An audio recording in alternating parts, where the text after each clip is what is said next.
आदाब नाजरीन, INN की खबरों में आपका इस्तकबाल है। मैं हूं शौकत अली सूफी। आइए नजर डालते हैं दिन भर की कुछ अहम खबरों पर। करीमनगर की जिला अदालत ने पीर को बंडी संजय के रियासती सदर और बीजेपी के रियासती सदर और करीमनगर के MP बंडी संजय कुमार और 4 दीगर की जमानत की दरख्वास्त मुस्तरद कर दी और उन्हें 14 दिन के लिए अदालती रिमांड पर भेज दिया। संजय, जिस पर डिजास्टर मैनेजमेंट एक्ट के तहत मुकदमा दर्ज किया गया था, कोविड उसूलों की खिलाफ वर्जी करने, पुलिस पर हमला करने और दीगर मुख्तलिफ दफात के तहत यहाँ करीमनगर जिला अदालत में पेश किया गया।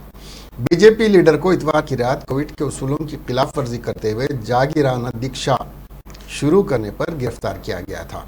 उन्होंने रियासती हुकूमत से जियो 317 में तब्दीली करने और असातिज़ा और मुलाजमीन के साथ इंसाफ करने का मुतालबा करते हुए हड़ताल पर जाने की कोशिश की। ओमाइक्रॉन वेरिएंट के तेजी से फैलाव के तनाजुर में रियासती और मरकजी हुकूमत के सख्त अहकाम के बाद पुलिस ने दीक्षा के लिए इजाज़त देने से इनकार कर दिया और संजय को सख्त गिरफ्तार कर लिया जब उन्होंने हिदायत की खिलाफ वर्जी करते हुए दीक्षा को करने की कोशिश की। उन्हें रात में मानाकुंडूरू पुलिस स्टेशन मुंतकिल किया गया था और पीर की सुबह उन्हें पुलिस ट्रेनिंग सेंटर लाया गया था।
वजीर सेहत हरीश राव ने Banjara hills urban health centre में 15 साल से 18 साल तक के बच्चे और नौजवानों को आज से रियासत भर में कोरोना वैक्सीनेशन देने के सेंटर का आगाज किया।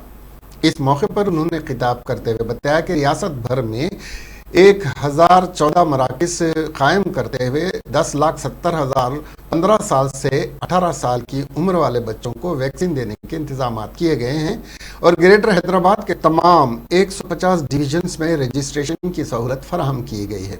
उन्होंने सरपरस्तों से स्कूल और कॉलेजेस के प्रिंसिपल, हेडमास्टर्स, लेक्चरर्स और टीचर से अपील की कि वो अपने स्कूल और कॉलेज में ज़ेर तालीम बच्चों को जिनकी उम्र 15 से 18 साल है उन्हें कोरोना वैक्सीन लेने की तरकीब दें और ये वाज़ेह करें कि कोरोना वबा से महफूज रहने के लिए मास्क के बाद वैक्सीन लेना ज़रूरी है। TRS रुकन असम्बली D नागेंद्र ने उनके हल्के असम्बली खैरताबाद के तमाम 15 साल से 18 साल तक की उम्र वाले बच्चों से अपील की कि वो हुकूमत की जानिब से दी जाने वाली सहूलत से फ़ायदा उठाते हुए फौरी तौर पर वैक्सीन लें। D नागेंद्र ने वजीर सेहत हरीश राव से उनके हल्के में 50 बेड्स वाले हॉस्पिटल के क़याम के सिलसिले में फंड्स मंजूर करने के तयक़ुन पर इजहार तशक्कुर किया। 28 రోజుల్లోనే మీరు సెకండ్ డోస్ వేసుకునే అవకాశం ఉంటుంది కనుక పిల్లలందరికీ కూడా కోవాక్సిన్ ను వేయడం జరుగుతా ఉంది। రాష్ట్ర వ్యాప్తంగా 1014 సెంటర్లు పిల్లల కోసం ప్రారంభించాం।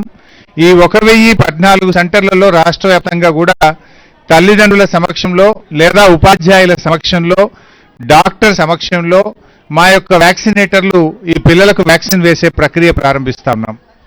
హైదరాబాద్ మరియు 12 కార్పొరేషన్లలో మీరు పోర్టల్లో రిజిస్టర్ చేసుకొని మరి ఆ రిజిస్ట్రేషన్ అనుగుణంగా వచ్చి మీరు వ్యాక్సిన్ తీసుకోవాలని చెప్పాం.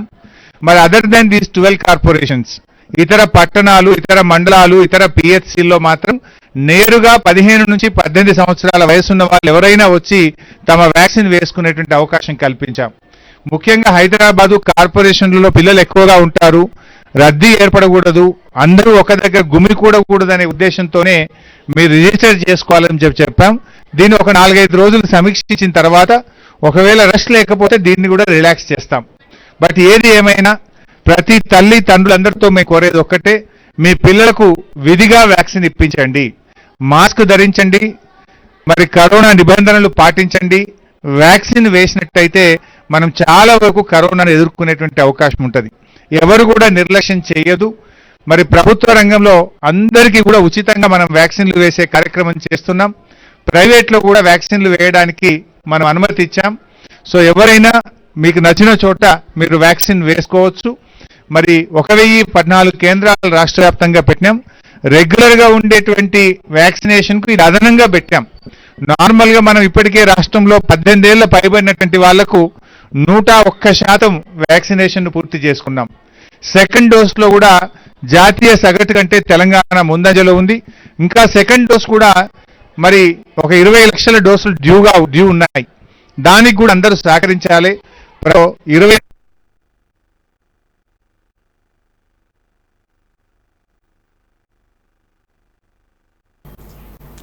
डायरेक्टर महकमे सहित डॉक्टर श्रीनिवास राव ने बताया कि रियासत भर में 15 से 18 साल के बच्चों को कोरोना से महफूज रखने के लिए कोरोना वैक्सीन देने के सिलसिले में रियासत भर में 114 सेंटर्स कायम किए गए हैं। उसमें ज़्यादातर स्कूल और कॉलेजेस में वैक्सीन कैंप की सहूलत फराहम की गई ताकि बच्चे अपने अपने स्कूल और कॉलेजेस में आसानी के साथ वैक्सीन ले सकें। उन्होंने बताया कि रोजाना 2000 से ज़्यादा बच्चों को बआसानी वैक्सीन देने का मंसूबा है। श्रीनिवास राव ने तमाम 15 साल से 18 साल की उम्र वाले बच्चों से अपील की कि वो कोरोना वबा से महफूज रहने के लिए फौरी तौर पर वैक्सीन ले लें। उन्होंने बताया कि हुकूमत ने कोरोना की इम्कानी तीसरी लहर से रियासत की आवाम को महफूज रखने के लिए 10 जनवरी तक सियासी और मजहबी जलसों और रैलियों पर पाबंदी आयद कर दी ताकि अवामी हुजूम की शक्ल में जमा न हो।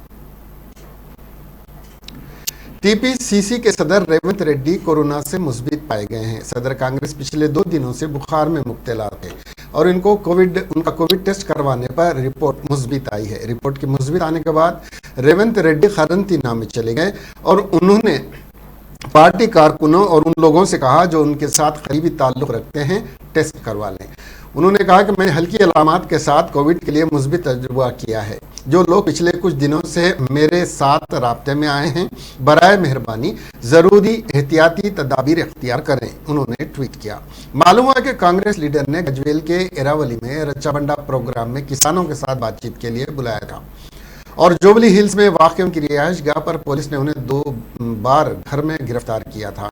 इन्हें बाहर जाने से रोकने के लिए बड़ी तादाद में पुलिस एहलकार उनकी रिहाइश गाह पर जमा भी हुए थे।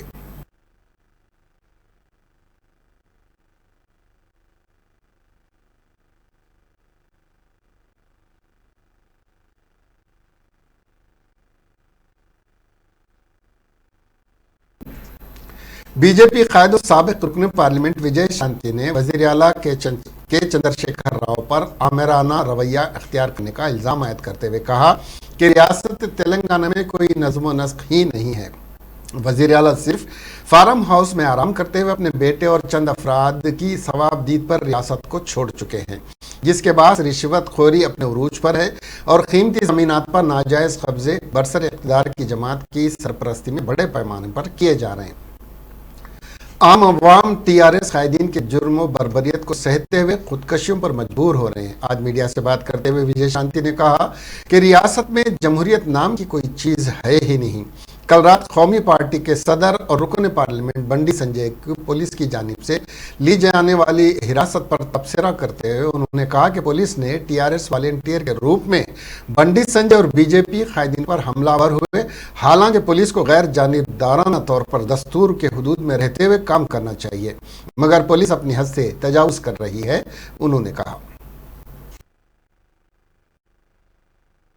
మీరు బాగుండడం కోసం ఆ పోరాటం మేము చేస్తాం బీజేపీ గాయపడ్డ కార్యకర్తలకి ఇప్పుడు ఎవరు ఆదుకుంటారు మేడం? అంటే బీజేపీ తరఫున అఫ్కోర్స్ అండి, మా కార్యకర్తలు మేము ఆదుకుంటామండి. మా కార్యకర్తలు మా తమ్ముళ్ళు, మా కుటుంబం ఇది. మేమేం చేయాలి మేము చేసుకుంటాం. కానీ గాయపడేటట్టు చేస్తుంది కేసీఆర్.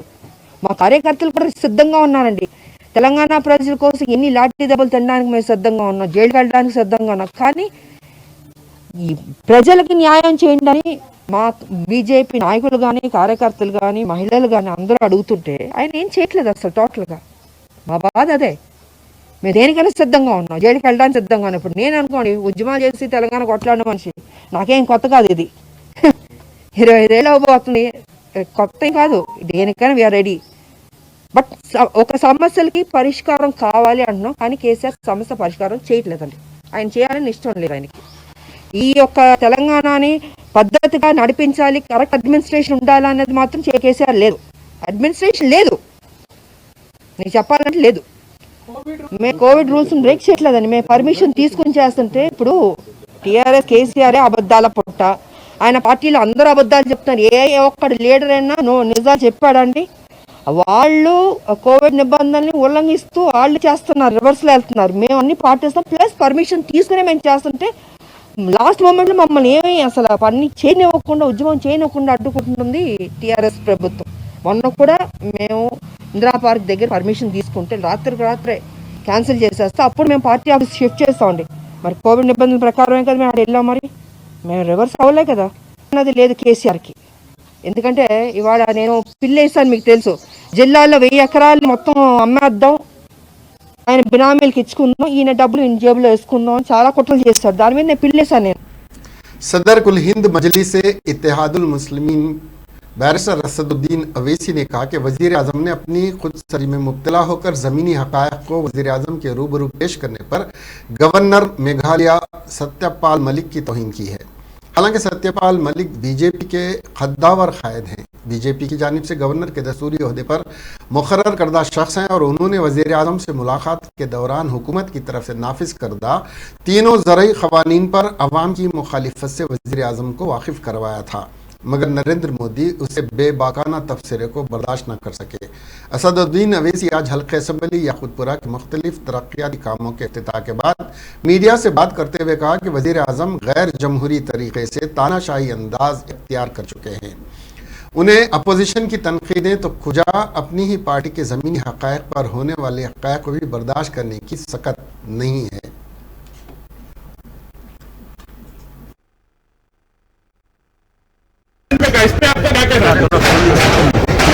सत्यपाल मलिक साहब गवर्नर है और एक कॉन्स्टिट्यूशनल पोस्ट पर है। जब वो देश के प्रधानमंत्री से मिले और उन्हें जो कुछ बातें कही है कि 500 बल्कि 700 किसान जो जिनकी मौत हुई है फ्री फार्मूलाज के तहत, यकीनन वो तो मोदी सरकार जिम्मेदार है। मगर सबसे अहम बात यह है कि एक गवर्नर ये कह रहा है कि प्रधानमंत्री के सामने सच्चाई को बयान किया जा रहा था तो प्रधानमंत्री नाराज हो गए। तो इससे ये बात जाहिर होती है कि प्रधानमंत्री देश की जनता तो छोड़िए, प्रधानमंत्री अपनी सरकार के अपॉइंटेड गवर्नर की सच्चाई को सुनने के लिए तैयार नहीं है। तो इससे देश के प्रधानमंत्री श्री नरेंद्र मोदी का अहंकार और उनका सच्चाई को नहीं सुनना और ना मानना, ये इस बात को बताता है कि प्रधानमंत्री देश की जनता की तकलीफ से बिल्कुल दूर है। वो यकीनन एक ऐसे बादशाह हैं जो सिर्फ अपनी तारीफ और अपनी तारीफ सुनना चाहते हैं। तो वो सच्चाई को, क्रिटिसिज्म को वो सुनने के लिए तैयार नहीं है और उन्हें जो कुछ का सही है। और जो किसान लॉस को जो वापस लिया गया, मैंने उस वक्त भी आज भी कह रहा हूँ कि बीजेपी ने हालत मजबूरी में किया, क्योंकि उनको नजर आ रहा था कि जमीन खिसक रही है उत्तर प्रदेश में, पंजाब में, उत्तराखंड में, इसीलिए उन्होंने हालत मजबूरी में पॉलिटिकल कंपल्शन था। मगर ये बड़ी अफसोस की बात है कि जो एक गवर्नर कह रहे हैं, हम ये चाहते हैं कि देश के प्रधानमंत्री या तो उसका बताएं कि क्या वो बात सच कह रहे हैं सत्यपाल मलिक साहब, क्योंकि ये सब सही है, सब जानते हैं कि प्रधानमंत्री सिर्फ तारीफ सुनना चाहते हैं। सर जो हालात में कांग्रेसी रुकन कानून साज काउंसिल टी जीवन रेड्डी ने हुकूमत तेलंगाना पर असातिज़ा और मुलाजिमीन की तरक्की और तबादलों को सियासी रंग देने का इल्ज़ाम आयद करते हुए कहा कि केसीआर दूसरे अजला में तबादलों के जरिए इंसानी हुकूक की पामाली कर रहे हैं। आज राजभवन गवर्नर की जानिब से अवामी शिकायत की सुनवाई के लिए नस्ब करदा शिकायती बॉक्स में अपनी गवर्नर के नाम नुमाइंदगी दाखिल करने के बाद मीडिया से बात करते हुए उन्होंने कहा कि अपोजिशन मुलाजिमीन और असातिज़ा की यूनियनों से मुशावरत की और बल्कि अपनी जानिब से मनमानी कर रहे हैं। इसका रास्त असर मुलाजिमीन की ज़िंदगी और ख़ानदान पर पड़ रहा है, जिसके बाद मुलाजिमीन के बच्चों की तालीम मुतासिर हो सकती है, जीवन रेड्डी ने कहा।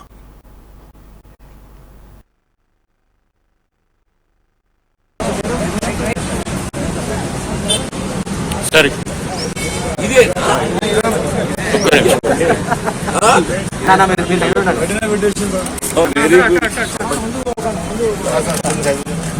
ఈ దాన్ని పెట్టే కవర్ ఇది కవర్ పెట్టే వీడియో పోతుంది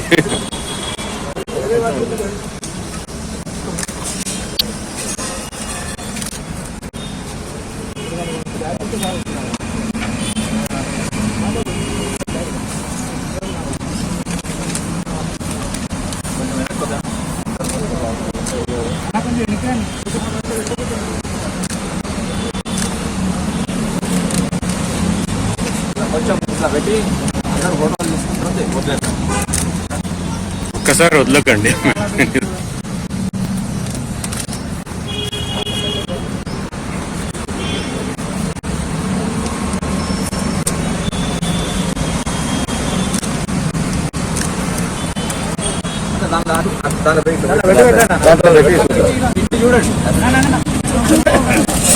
కెమెరాలు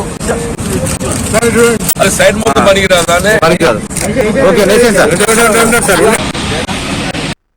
ఇవాళ ఒంటరి మహిళలు, అన్మ్యారీడ్ గర్ల్స్, వాళ్ళ నేటివిటీ కలిగి కూడా నేటివిటీ సంబంధం లేకుండా ఇతర ప్రాంతాలకు పోస్టింగ్ చేయబడుతుందని చెప్పండి. ఇది మరి అసలు ఏ విధంగా ఉత్తర్వులు జారీ చేసిండ్రో, మీకు న్యాయ కోవిదులు ఏ విధంగా సలహాలు ఇచ్చిండ్రో, వాళ్ళకు ఉద్యోగస్తుడు ఎప్పుడైతే నియామకం చేయబడతాడో స్థానికత ప్రాతిపదికన టిల్ హిజ్ రిటైర్మెంట్ వాళ్ళ A371D నిబంధనలకు అనుగుణంగా స్థానికత ప్రాతిపదికన నియామకం చేయబడతారో టిల్ దేర్ రిటైర్మెంట్ ఆ స్థానికత ప్రాతిపదికన ఆ ప్రాంతానికి, ఆ జిల్లాకు మాత్రం, ఆ జోన్కు మాత్రమే వాళ్ళు పరిమితం అవుతారు. बीजेपी रुकन पार्लियामेंट डी अरविंद ने हैदराबाद में मीडिया से बात करते हुए सदर रियासती बीजेपी और रुकन पार्लियामेंट बंडी संजय की करीमनगर पुलिस की जानिब से की जाने वाली गिरफ्तारी और उन पर दर्ज किए गए केसेस, पुलिस की जानिब से बीजेपी कायदीन और कारकुनों पर किए जाने वाले लाठीचार्ज की सख्त मजम्मत करते हुए कहा कि पुलिस की लाठी सिर्फ बीजेपी कायदीन और कारकुनों पर क्यों चलती है, जबकि कोरोना से महफूज रखने के लिए लागू खवानीन की खिलाफ वर्जी सरकारी तकारीब में रियासती वज़रा, अरकान पार्लियामेंट और अरकान असम्बली हजूम को जमा करके करते आ रहे हैं, उन पर क्यों लाठी का इस्तेमाल नहीं किया जा रहा है, उसकी वजाहत करें। डी अरविंद ने बताया कि सदर रियासती बीजेपी और रुकन पार्लियामेंट बंडी संजय ने जियो 317 से दस्तबरदारी का मुतालबा करते हुए शब बेदारी धरना पुरअमन तौर पर मुनज़्ज़म कर रहे थे और पार्टी कायदीन और कारकुनों ने भी किसी किस्म का तशद्दुद न करने के बावजूद पुलिस की जानिब से लाठीचार्ज और आंसू गैस के इस्तेमाल का इक़दाम काबिल मज़म्मत है। उन्होंने बीजेपी अरकान असम्बली इटाला राजेंद्र और राजा सिंह को हाउस अरेस्ट करने की सख्त मजम्मत करते हुए वजीर आला के चंद्रशेखर राव पर इल्ज़ाम किया कि वो जमहूरी उसूलों को पामाल करते हुए तेलंगाना में तगलक की हुक्मरानी करते हुए जमहूरियत की तरह डिक्टेटरशिप कर रहे हैं। నా మీద మొన్న నేను వింటర్ సెషన్లో ఇట్లా పెద్ద మనుషులతో మాట్లాడుకుంటే, సార్ నేను రాజకీయాల్లోకి వచ్చే వరకు నాకు పోలీస్ స్టేషన్ తెలియదు, కేసులు తెలియదు, కోర్టు తెలియదు అంటే, no no no it's a disqualification అన్నారు. చేసుకోరు కేసు, క్వాలిఫికేషన్ వస్తున్నా ఫర్ ఎ పొలిటీషియన్. కేసు దాలో కేసు కిషన్ రెడ్డి అన్న మాట కేసీఆర్ అన్నట్టు నేను ఇప్పుడు నేను ఆ నోరు తిరగదు. మాకు సంస్కృతి సాంప్రదాయాలు ఉన్నాయి, అది 100% కేసీఆర్ వర్తిస్తుంది. అది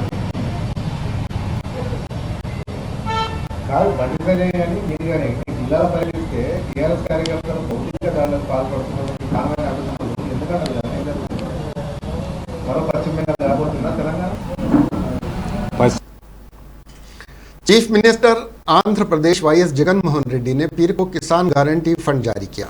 वाईएसआर रैतु भरोसा पीएम किसान के सरमायाकारी की इमदाद की तीसरी किस्त के तहत 5,58,449 लोगों को कुल 1,036 करोड़ रुपए तकसीम किए गए। ताड़ीपल्ली में कैंप ऑफिस से सीएम जगन ने यह रकम अमली तौर पर किसानों के खाते में जमा करा दी। इसके साथ 2020 और 22 के सीजन में कुल 6,899.67 करोड़ रुपए जमा किए जाएंगे, जबकि यह स्कीम पिछले 3 सालों में 19,812.79 करोड़ रुपए की सरमायाकारी की मदद फराहम करती है। हुकूमत अहल किसानों को रुपए की शरह से सरमायाकारी में मदद फराहम कर रही है। रियासती हुकूमत ने YSRCP ने इंतखाबी जमानत के हिस्से के तौर पर किसान यकीन दहानी स्कीम शुरू की है। इस स्कीम के तहत 13,500 रुपये किस्तों में फराहम किए जा रहे हैं। पहली किस्त 7,500 रुपये है। अक्टूबर के इख्तिताम से पहले खरीफ की कटाई के वक्त की दूसरी किस्त 4,000 और 2,000 रुपये है और तीसरी किस्त 15 अक्टूबर 2019 को ये प्रोग्राम शुरू किया गया था। पूरी रियासत आंध्र प्रदेश में नौजवानों को कोविड वैक्सीनेशन का अमल शुरू हो गया है। 15 से 18 साल की उम्र के नौजवानों को वैक्सीन इंजेक्शन दिया जा रहा है। यह वैक्सीनेशन 25 लाख नौजवानों को दी जाएगी, जो इस माह की 7 तारीख तक जारी रहेगी। महकमे सेहत के मुताबिक वैक्सीनेशन के लिए 40 लाख खुराकें तैयार की गई हैं। स्कूलों, कॉलेजों और सेक्रेटेरिएट में वैक्सीनेशन का अमल जारी है। बाकी अफराद को उनके अपने घरों पर वैक्सीन लगाई जाएगी। Medical team 19,000 medical team Covid vaccination में शामिल हैं। दरियासना हेमावती डायरेक्टर हेल्थ ने विजयवाड़ा वेस्ट वार्ड सेक्रेटेरिएट में 9 उम्रों के वैक्सीनेशन के अमल का मुआयना किया। रियासती मेडिकल हेल्थ डिपार्टमेंट ने मरकजी महकमे सेहत के रहनुमा खतूत के मुताबिक इन सभी को वैक्सीन की तकसीम के लिए तमाम इंतजाम किए हैं। वैक्सीनेशन दोपहर 3 बजे तक जारी रहेगी ताकि स्कूल और कॉलेज जाने वाले तलबा घर वापस आने के बाद वैक्सीन लगवा सकें। वैक्सीनेशन के बाद 3 दिनों तक हुक्काम तालीमी इदारों में मुकामी हालात की बुनियाद पर वैक्सीन की तकसीम का कार्रवाई करते रहें। मालूम है कि गुज़िश्ता साल जनवरी में बड़े पैमाने पर वैक्सीन की तकसीम शुरू की गई थी, जबकि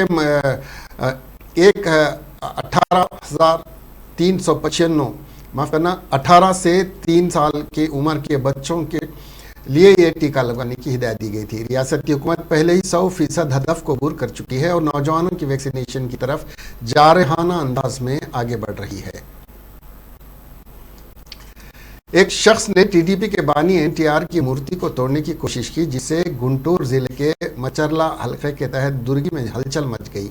टीडीपी ने एनटीआर मुजस्समे को मुनहदिम करने की कोशिश के तनाजुर में एहतजाज की कॉल की थी। इसके साथ ही पुलिस ने दुर्गी में दफ़े 144 नाफिज कर दी है। पालनाडु इलाके में टीडीपी के कई लीडरों को गिरफ्तार किया गया। टीडीपी लीडर चिरुमेला माधु बाबू को करमपुड़ी और जोलांगी ब्रह्मा रेड्डी को अविचारला में गिरफ्तार किया गया। इस मौके पर पुलिस और टीडीपी सफ़ों के दरमियान झड़प हुई। नारसापेट टीडीपी इंचार्ज चदुल अड्डा अरविंद बाबू को घर में नजरबंद कर दिया गया। टीडीपी ने गुंटूर के चंद्रमौली नगर में वाक़े एनटीआर के मुजस्समे पर एहतजाज करते हुए इस वाक़े की मजम्मत की। कोयला मुद्दी रविंद्रा, रविपति, साई कृष्णा, पल्ली मानकेयल राव, हनुमंत राव, तेलुगु नौजवान और TNSF के कायदीन ने एहतजाज में हिस्सा लिया। इस दौरान एनटीआर के बेटे नंदामुरी रामकृष्ण ने इस वाक़े पर बरहमी का इजहार करते हुए कहा कि एनटीआर के मुजस्समे को तबाह करना तेलुगु कौम की तौहीन के मुतरद्दिफ है। उन्होंने मुतालबा किया कि गुंडों को फौरी गिरफ्तार किया जाए और संगीन नताइज की उन्होंने तंबीह की।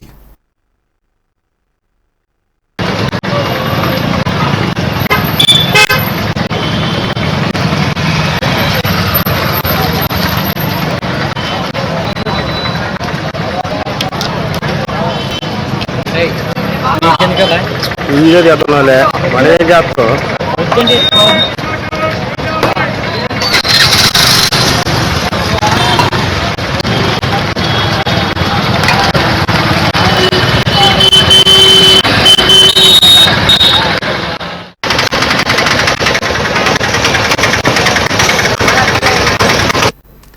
हैदराबाद के 3 नौजवान आंध्र प्रदेश के विशाखापट्टनम में समुद्र में गर्काब हो गए। नौजवान नए साल के जश्न मनाने के लिए गए थे। फिजाइया के हेलीकॉप्टरों की मदद से शिवा और अजीज की लाशों को ढूंढने का काम किया जा रहा है। हैदराबाद बेगमपेट रसूलपुरा के रहने वाले 8 नौजवान 30 दिसंबर को नया साल मनाने विशाखापट्टनम के आर के बीच रवाना हुए थे। इन तमाम ने इतवार को वापसी के सफर के इंतजाम भी कर लिए थे। ये नौजवान इतवार को दोपहर 3 बजे आर के बीच पर नहाने की गर्ज से गए थे। इस दौरान बैंक मुलाजिम शिव कुमार और कोटा शिवा और मोहम्मद अजीज समंदर में काफ़ी दूर तक चले गए और पानी की मौजों में ये तीनों समंदर में डूब गए। उनके साथियों ने समंदर के पास तैनात गोताखोरों को इसकी इत्तला दी। थोड़ी देर के बाद शिव कुमार की लाश साहिल पर मिली। पुलिस कोटा शिवा और अजीज की तलाश कर रही है। इतवार की रात घर में एलपीजी सिलेंडर फटने से एक जोड़ा और उनकी एक 12 साल बेटी जिंदा जल गए। एक और लड़की शदीद झुलस गई और उसे पालवांचा के सरकारी अस्पताल ले जाया गया। बाद में उसे बेहतर इलाज के लिए भद्रा देवी के अस्पताल मुंतकिल किया गया। डॉक्टरों ने बताया कि लड़की को 80% झुलसने के बाद अस्पताल में दाखिल कराया गया था। मरने वालों की शनाख्त रामकृष्णा, उनकी बीवी लक्ष्मी और उनकी बेटी साहत्या के तौर पर हुई है। पुलिस को वाक़े के बारे में इत्तला दी गई। उन्हें शुबा है कि यह खुदकशी का वाक़या है।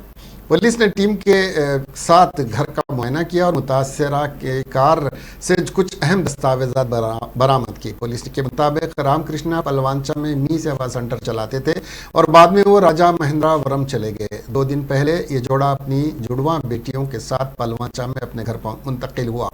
पीर की सुबह मुकामी लोगों ने उनके घर से धुआं दिखा और पुलिस को इत्तला दी। पुलिस को शुबा है कि रामकृष्णा ने ऑनलाइन कारोबार और बढ़ते हुए कर्जों में 30 लाख रुपए के नुकसान के बाद ये कदम उठाया। पुलिस ने एक मुकदमा दर्ज करके कार्रवाई का आगाज किया।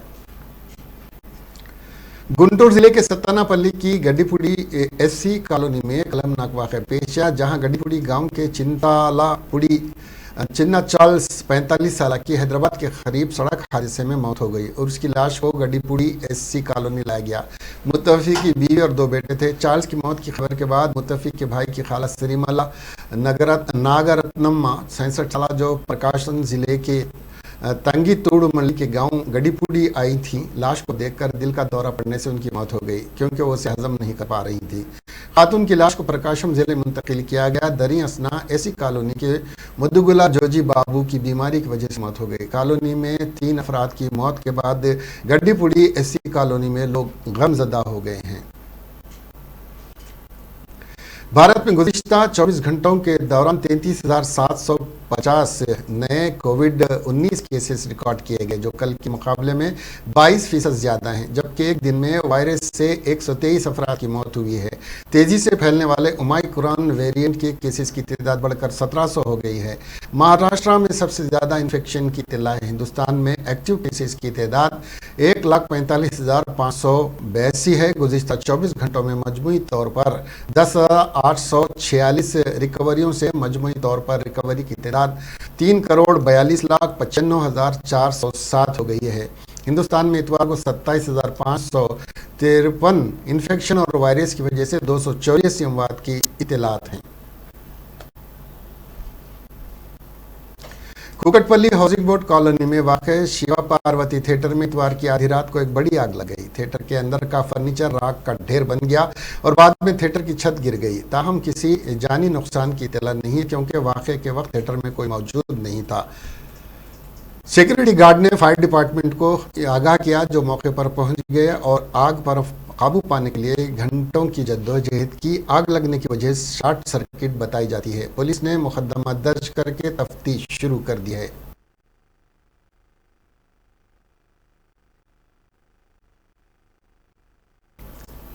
मगरबी बंगाल में कोरोना वायरस इन्फेक्शन के मामलात में तेजी आने के बाद रियासती हुकूमत ने कई सख्त ज़वाबित को नाफिज किया है। रियासत में 3 जनवरी पीर से सभी तालीमी इदारों को बंद करने और दफातर में मुलाजिमीन की मौजूदगी 50% तक महदूद करने के अहकाम जारी किए गए हैं। दरअसल रियासती हुकूमत ने दिल्ली और मुंबई से आने वाली फ़्लाइट्स को हफ्ते में सिर्फ 2 बार प्रवास करने का हुक्म दिया है। दरअसल दिल्ली और मुंबई में कोरोना वायरस और ओमाइक्रॉन वेरिएंट के सबसे ज़्यादा मामला सामने आए हैं। उसे देखते हुए रियासती हुकूमत ने ये फैसला लिया है। इसके साथ ही खबरें यहीं ख़त्म हुई। अब हमें दीजिए इजाज़त और देखते रहिए INN चैनल। खुदा हाफिज़।